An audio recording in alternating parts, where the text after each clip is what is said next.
Είχα έναν γείτονα, ο οποίος ήταν πατραγωρίτης, έφερε καλά αυτός. Μια μέρα τον επισκέφτηκα, πας και πάρω κάτι, ας πούμε. Είχε σαλάμι, είχε κρύφτη, γιατί την εποχή ήταν πανάκτα αυτά, δισεύρετα. Μου λέει, πεινάς, ποιο πεινάω. Μου δίνει τα ποτήρι νερό.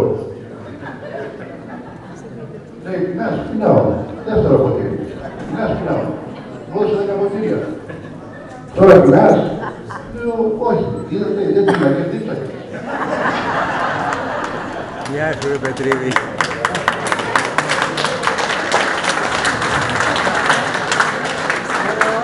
Μετά ασχολήθηκα και εγώ με το εμπόριο, που ήταν κουλούρια το πρωί, τσιγάρα το βράδυ.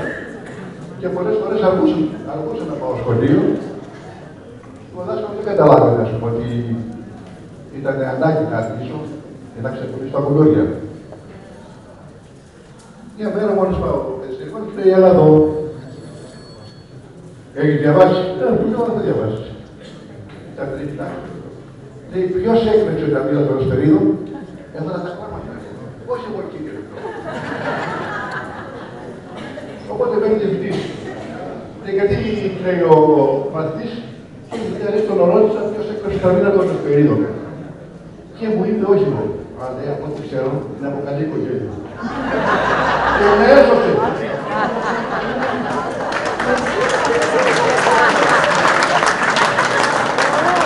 Αργότερα,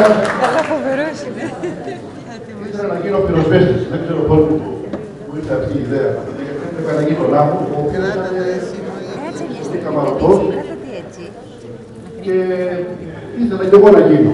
Αλλά συνέβη κάτι που μετάλλησα. Τι συνέβη?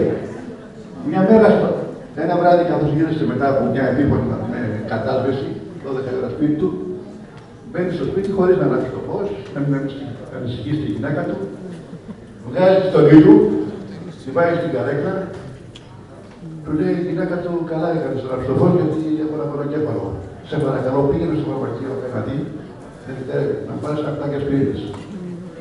Φέρει στο τρέχει, πάει στο φαρμακείο, το κοιτάζει καλά ο φαρμακοποιός.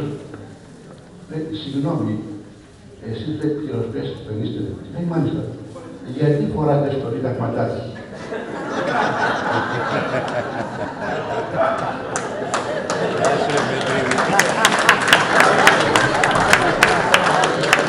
Αργότερα ήθελα να γίνω να φτιάξω δουλειά στην τράπεζα. Μια μέρα είχα κάνει τη δουλειά τότε στο Νάστα. Το πρώτο μισθό πάμε να το βάλουμε που καταθέσουμε να καταθέσουμε τα μισά. Την ώρα εκείνη παίρνει ένα τύπος του τσαβάκι στην τράπεζα και αποτείνεται σε μια ταμεία εκεί δίπλα μου, λέει, άνοιξε μου μπορεί ένα λογαριασμό. Δεν είναι κύριε έτσι, όπως θέλω μιλάω μου, έτσι ακριβώς. Αυτό είναι διευθυντής. Ζυγώνει. Γιατί φωνάζετε κύριε? Φωνάζω γιατί μου έχει βγάλει γλώσσα, λέει αυτή. Ήρθα, λέει, και έρθα στο Λότο, λέει, 7 εκατομμύρια και ήρθα να τα καταθέσω και αυτή λέει μου βγάλει γλώσσα. 7 εκατομμύρια, λέει, απολύεσαι μπορείτε, λέει.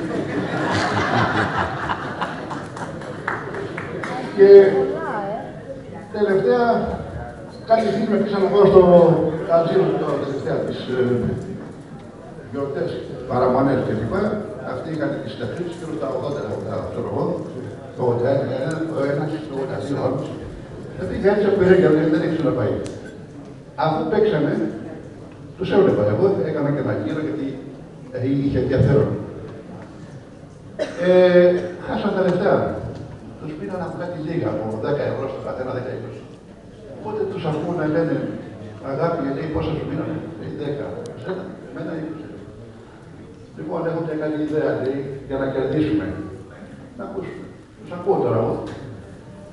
Λέει 10 και 20, 30. Θα βάλουμε σε αριθμό και θα κερδίσουμε. Λέει ποιον? Δεν μου λέτε πόσες φορές την εβδομάδα εκτελείς τα συλλογικά σου καθήκοντα. Λέει ο Δονταδιάρης, 2, 3.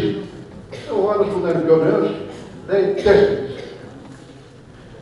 4 και 3, 7.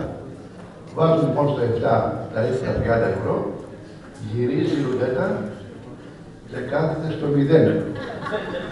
Άρα κοιτάκα λέει, άμα λέγαμε την Αθήνα θα κερδίσαμε. Ευχαριστώ πάρα πολύ.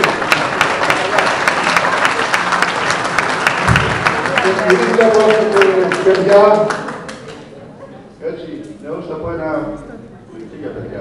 2 κρουασάν παίζουν χαρτιά. Ξέρετε ποιο θα κερδίσει? Αυτό το κρουασάν μερέντα. Ευχαριστούμε τον κύριο Πετρίδη. Και είναι ώρα να καλέσουμε τον πρόεδρο του Εμπορικού Συλλόγου.